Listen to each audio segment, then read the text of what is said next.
7:56, 7 horas 56 minutos. Está con nosotros Freddy Ron, abogado de Paola Pavón.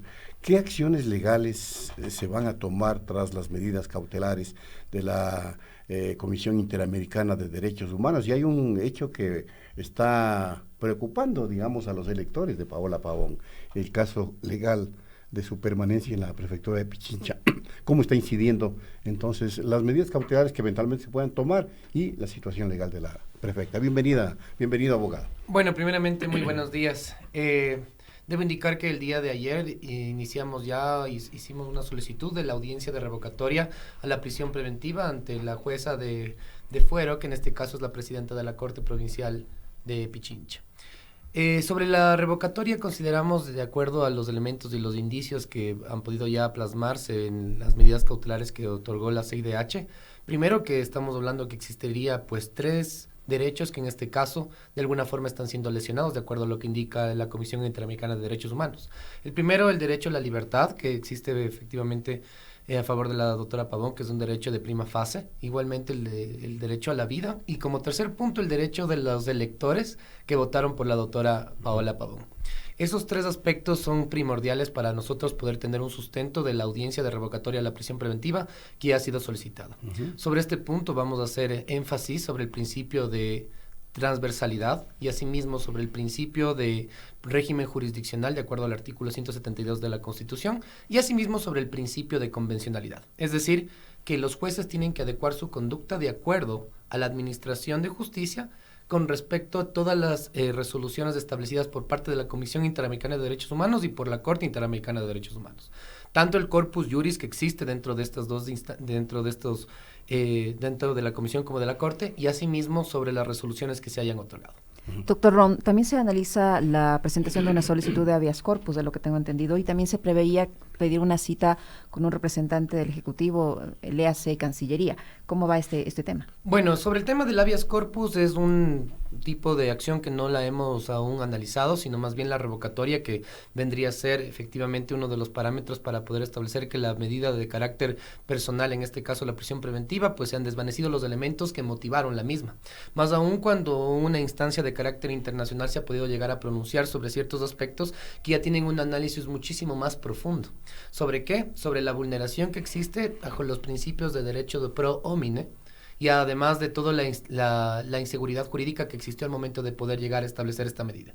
Sobre las cuestiones de carácter interno, pues se ha hecho igualmente una solicitud directa para poder hacer una mesa de concertación con ciertos representantes del gobierno para poder hablar sobre la situación de la doctora Paola Pavón. ¿Y esta mesa de concertación en qué consiste? ¿Cuál es este procedimiento? Pues básicamente es uno de los parámetros que la Comisión Interamericana de Derechos Humanos establece dentro de su informe y efectivamente se tiene que agotar como uno de los aspectos que efectivamente han sido solicitados por la Comisión.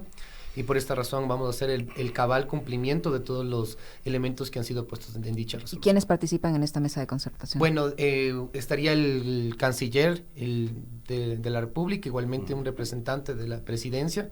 Consideramos también que debería estar el defensor del pueblo y demás personas que efectivamente consideren que en este caso, y bueno, en este caso también consideraríamos que debería estar la Fiscalía General del Estado, ¿no? ¿Y el Consejo de la Judicatura? Y también la presidenta del Consejo de la Judicatura por medio de un delegado. Que son organismos del Estado. ¿Y por qué no va a estar presente ahí, por ejemplo, el Consorcio de Gobiernos Provinciales del Ecuador, que también son organismos del Estado, y en el caso del gobierno de Pichincha también es organismo del Estado que tendría que resolver sobre derechos políticos de la prefecta? Claro, por supuesto. Básicamente es una mesa abierta que tendrá que llegar a determinarse de alguna forma, pues, todos los intereses que puedan llegar a ser plasmados y para el cumplimiento de la resolución de la Comisión Interamericana de Derechos Humanos. Porque la CID está diciendo que en 15 días haya un pronunciamiento, ¿no es cierto?, de los organismos del Estado. Y en este caso el gobierno de la provincia es un organismo estatal. Así es. Consideramos... quiero preguntarle ese dato Sí. específico porque me parece extremadamente importante, porque la Cámara del Gobierno Provincial puede decidir respetar el pronunciamiento de la CID y dejar insubsistente lo que ahora todo el mundo decanta, pues, de que la prefecta ha dejado de ser prefecta. Bueno, básicamente para que la prefecta deje de ser prefecta es todo un sistema de carácter administrativo Así que mismo nosotros consideramos que ya tiene un bloqueo por medio de las medidas cautelares que la CIDH ha otorgado. Ahora, básicamente, en caso de que exista un incumplimiento al contenido, sentido y alcance de esta resolución, tendríamos un serio inconveniente por medio del Estado ecuatoriano. Por esa razón, ahora lo que efectivamente se da como una recomendación es que todo el Estado ecuatoriano, por medio de las diferentes instituciones, puedan llegar a salvaguardar los derechos de la prefecta. Ahora, estas medidas cautelares de la CIDH no son vinculantes. ¿El Estado pueden observarlas o tiene la obligación de observarlas? A ver, el asunto aquí, estas son medidas cautelares, tenemos que llegar a entender que la Comisión Interamericana de Derechos Humanos en este caso da una sugerencia sobre los parámetros que ellos pueden llegar a observar de acuerdo al petitorio. Pero aquí también se ha podido llegar a observar mediante una visita in loco que se dice efectivamente en la comisión, también cómo ha sido efectivamente todo el proceso hasta donde se encuentra detenida la prefecta, verificando que no existen las condiciones necesarias para poder llegar a preservar su derecho de libertad y su derecho a la vida. Entonces, sobre el punto de ser vinculantes, tendríamos que subirle a una instancia superior, que eso ya se otorga por medio de la Corte Interamericana de Derechos Humanos. Pero sobre la base que tenemos en la Comisión, no tenemos que llegar a desentender que el objetivo de las medidas cautelares tiene un doble propósito, ¿no? Un objetivo cautelar y un objetivo tutelar. Entonces, en este caso, lógicamente, para poder llegar a preservar que un derecho de alguna forma no se vulnere, es que existe la medida cautelar, mientras esta situación jurídica se puede llegar a establecer y a dilucidar dentro de estos mecanismos internacionales. Además del objeto tutelar, igualmente, de determinar dispositivamente que no exista una resolución jurídica de alguna forma que cause un daño en detrimento de los intereses de la prefecta. Perdón, el tema de las vacaciones de la prefecta Pavón, hay sectores que cuestionan la legalidad de estas vacaciones, o sea, es un derecho de carácter constitucional al que todos tenemos efectivamente pues una servidor de público manera igual, directa, ¿no? De acuerdo a lo que indica la Constitución, igualmente a lo que indica la LOCEP. Entonces consideramos que efectivamente se ha actuado de una manera correcta al ser otorgadas. Ustedes, luego de la audiencia esta de revocatoria de la prisión preventiva, ¿plantearían también como argumento un habeas corpus?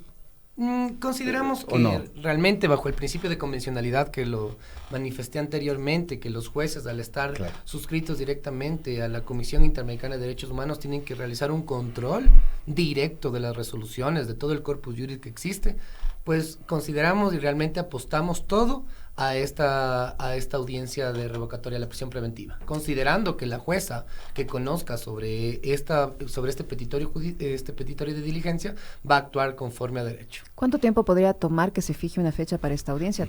Considerando que el tiempo corre, ¿no? Y la prefecta tiene 15 días de vacaciones. De acuerdo a lo que se manifestó por medio del escrito que ingresamos a la Corte Provincial de Justicia, se indicó claramente que al existir una resolución por parte de la Comisión Interamericana de Derechos Humanos se tendrá que hacer a la brevedad posible una fijación de día y hora para la audiencia oral y contradictoria que va a existir en este caso. Pero eso es voluntad de las partes, y si las partes no deciden reunirse. No es voluntad de las partes, es una... Le pregunto. No, es una cuestión de carácter jurisdiccional. Ya, eso vale a puntualizar. Sí, es un tema de carácter jurisdiccional que tiene que ser evaluado por parte de la jueza que conozca el caso.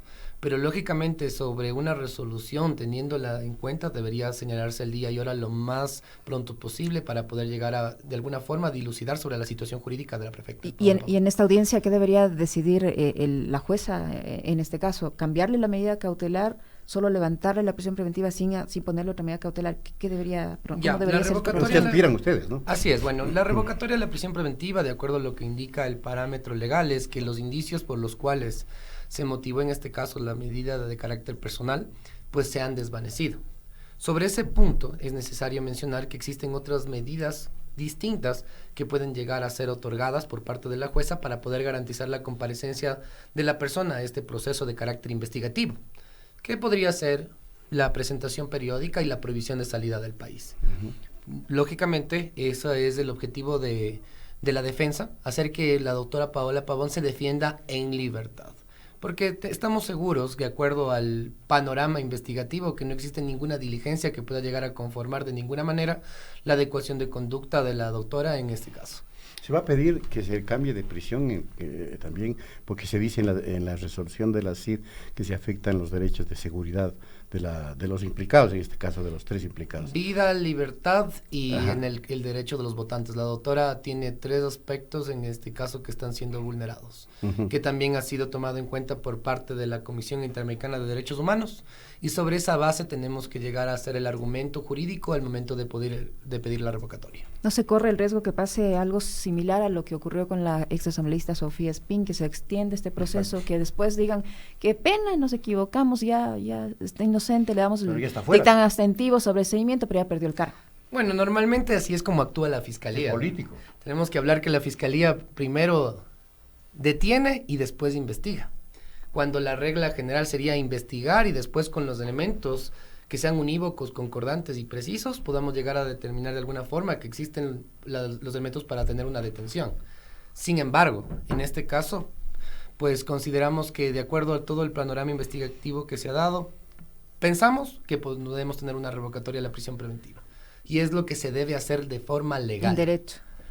Lógicamente, en caso de que exista un incumplimiento, tenemos otras vías que estamos dispuestos a agotar y estamos dispuestos igualmente a ir a la instancia que sea necesaria para poder llegar a preservar los derechos de la prefecta Paola Pavón. Ahora, se realizó una diligencia hace poco, creo que fue el lunes, esta revisión de las computadoras del pasado viernes, en el caso de la prefecta Paola Pavón. ¿Qué Sí. se encontró ahí? ¿O qué no se encontró? Bueno, básicamente, primero la cadena de custodia Ajá. está totalmente viciada.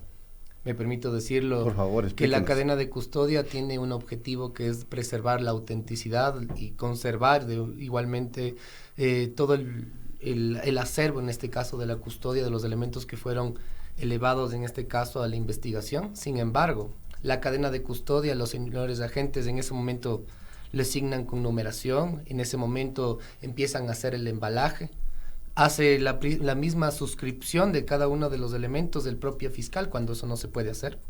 Y todos estos puntos hace que se vicie el procedimiento, pero eso es para una instancia que se llama en la audiencia preparatoria de juicio.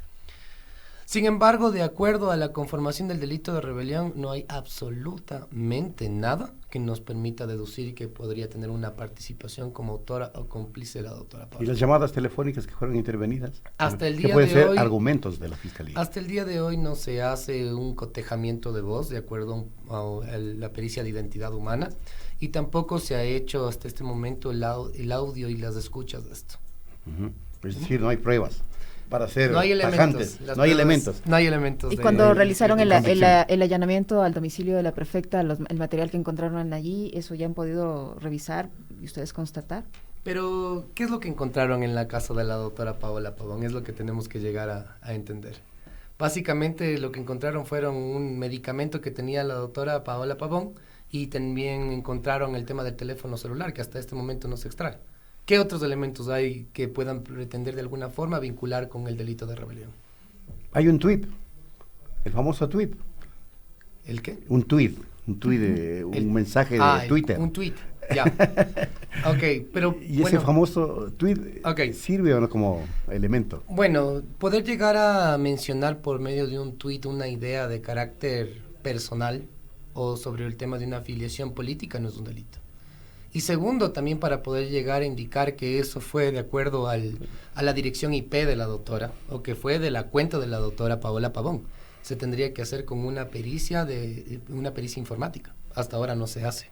Ujú. Pero ¿qué es el tema? El doctor Julio Arrieta, el presidente de la Corte Provincial que dio la prisión preventiva, efectivamente no analizó que todo se tiene que hacer con una metodología científica, con pericias que puedan llegar a avalar de alguna forma la investigación de manera contundente, y simplemente sobre presunciones de carácter punitivo otorgó la prisión preventiva. Y dando un aleccionamiento claro sobre este punto, podemos verle ahora que ya es uno de los jueces que ¿Qué están pasó la propuestos para evaluación? la Corte Nacional. Bueno, al menos la suspicacia. Eso tenemos que llegar a Claro. analizar. Nuestro país básicamente carece de una seguridad jurídica y aquí es el premiado el que simplemente se vende al gobierno de turno. Bueno, en todo caso, para terminar, hay confianza de la defensa de Paola Pavón y de los otros 2 implicados de que se van a respetar las medidas que plantea la CID, ¿no? Básicamente se debería Se debería, respetar. pero es que usted sabe Que aquí no se hace lo que se debe. Por supuesto, pero consideramos aún que hay gente, funcionarios judiciales que pueden llegar a tener una libertad de actuación. Tenemos confianza de que en este caso la doctora Pavlova Guerra, quien es en este caso quien va a considerar la solicitud de la revocatoria de la prisión preventiva, actúe conforme a derecho, actúe conforme a las reglas establecidas dentro de los tratados internacionales de derechos humanos, la Constitución y la ley. Aquí no se está pidiendo un favor de carácter personal, aquí no se está pidiendo algo que no esté establecido dentro de la norma. Sí, efectivamente usted puede ver en otros procesos muchísimo más lesivos que tienen medidas cautelares.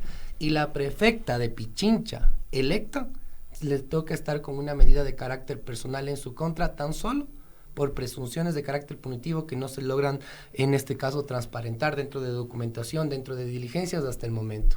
Mientras tanto, estamos viendo una seria afectación que ya ha sido de alguna forma analizada por parte de la Comisión Interamericana de Derechos Humanos, que en caso de que exista un cumplimiento a estas recomendaciones, un incumplimiento a estas recomendaciones por parte de la Comisión, serán elevadas a la Corte Interamericana de Derechos Humanos y ahí sí existe ya un derecho de repetición que podría realizarse por parte de la prefecta. Muy claro, gracias al abogado Freddy Ron, parte de la defensa de la prefecta de Pichincha, Paola Pavón, y de otros 2 detenidos que están acusados del delito de rebelión. Nuevamente gracias, hacemos la pausa y ya viene Mario Ramos para hablar sobre temas de seguridad.